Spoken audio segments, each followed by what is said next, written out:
Hi, this is Muhsin Ishaq. Welcome to my channel. ഇന്നത്തെ വീഡിയോയിലൂടെ സാംസങ്ങിൻ്റെ ഒരു മൊബൈലാണ് ഞാൻ പരിചയപ്പെടുത്തുന്നത്. കുറച്ചു കാലത്തിന് ശേഷം സാംസങ് മൊബൈൽ വിപണിയിലേക്ക് തിരിച്ചു വന്നത് സാംസങ്ങിൻ്റെ എം സീരീസുകളിലൂടെയാണ്. എം സീരീസിൽപ്പെട്ട സാംസങ് M31s എന്ന മൊബൈലാണ് ഞാൻ ഇന്നത്തെ വീഡിയോയിലൂടെ നിങ്ങളെ പരിചയപ്പെടുത്തുന്നത്. ഇതാണ് നമ്മുടെ സാംസങ് M31s മൊബൈല്. 21,500 രൂപയാണ് ആമസോണിൽ ഇതിൻ്റെ വില വരുന്നത്. 6GB റാമും 128GB ഇൻറ്റേർണൽ മെമ്മറിയാണ് വരുന്നത്. അതുപോലെ തന്നെ 6000 mAh ആണ് കേട്ടോ ബാറ്ററി. 64 മെഗാപിക്സലാണ് ഇതിൻ്റെ ക്യാമറ വരുന്നത്. അപ്പോൾ നമുക്കൊന്ന് അൺബോക്സ് ചെയ്ത് നോക്കാം. മൊബൈലിനെ കൂടാതെ ചാർജിങ് സോക്കറ്റും അതുപോലെ തന്നെ കേബിളുമാണ് കണ്ടത്. യൂസർ ഡയറിയൊക്കെ കാണേണ്ടതായിരുന്നു, പക്ഷേ എനിക്ക് തോന്നുന്നു അത് ബോക്സിൻ്റെ മുകൾ ഭാഗത്ത് പെട്ടുപോയിട്ടുണ്ടാവും.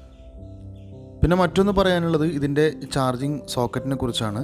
സാധാരണ ഒരു വശം USB കേബിളും മറ്റൊരു വശം C ടൈപ്പോ അല്ലെങ്കിൽ സാധാരണ കാണുന്ന പോലെ ആയിരിക്കും. പക്ഷേ ഇത് രണ്ട് സൈഡും C ടൈപ്പാണ് എന്നുള്ളതാണ് ഒരു പ്രത്യേകത ആയിട്ടുള്ളത്. അതുപോലെ തന്നെ യൂസർ ഡയറിയും കേസൊക്കെ ഇതിൻ്റെ അകത്ത് കയറിയിരിക്കുന്നു. പക്ഷെ നോക്കുമ്പോൾ യൂസർ ഡയറി മാത്രമേ ഉള്ളൂ. മൊബൈലിൻ്റെ കേസ് നമ്മൾ വേറെ തന്നെയായിട്ട് വാങ്ങേണ്ടി വരും. നമുക്കൊന്ന് മൊബൈൽ ഓണാക്കി നോക്കാം. മൊബൈൽ ഫോൺ ഉപയോഗിച്ച് നോക്കിയിടത്തോളം എടുത്തു പറയേണ്ടത് ഇതിൻ്റെ ക്യാമറയാണ്. സ്റ്റെബിലൈസേഷൻ പക്കയാണ് ഇതിലുള്ളത്. നല്ല ക്യാമറ ക്ലാരിറ്റി കിട്ടുന്നുണ്ട്. അതുപോലെ തന്നെ ക്യാമറ ഷൂട്ട് ചെയ്യുന്ന സമയത്ത് ശബ്ദവും നന്നായിട്ട് ക്യാപ്ചർ ചെയ്യുന്നുണ്ട്. അതാണ് എനിക്ക് ആദ്യമായിട്ട് എടുത്ത് പറയാൻ തോന്നിയത്. അതുപോലെ തന്നെ സാംസങ്ങിന് പണ്ടൊരു പരാതി ഉണ്ടായിരുന്നു, ഹാങ്സങ് എന്നൊരു ഒരു വിളിപ്പേര്, അതായത് ഹാങ് ആവുന്നൊരു പ്രശ്നം. പക്ഷേ ഇതിൽ അത്യാവശ്യം ഒരുപാട് ആപ്ലിക്കേഷനുകൾ എടുത്തു നോക്കിയപ്പോഴും ഹാങ് ആവുന്ന പ്രശ്നമൊന്നും കാണുന്നില്ല. അപ്പോൾ ഞാനെൻ്റെ വീഡിയോ അവസാനിപ്പിക്കുകയാണ്.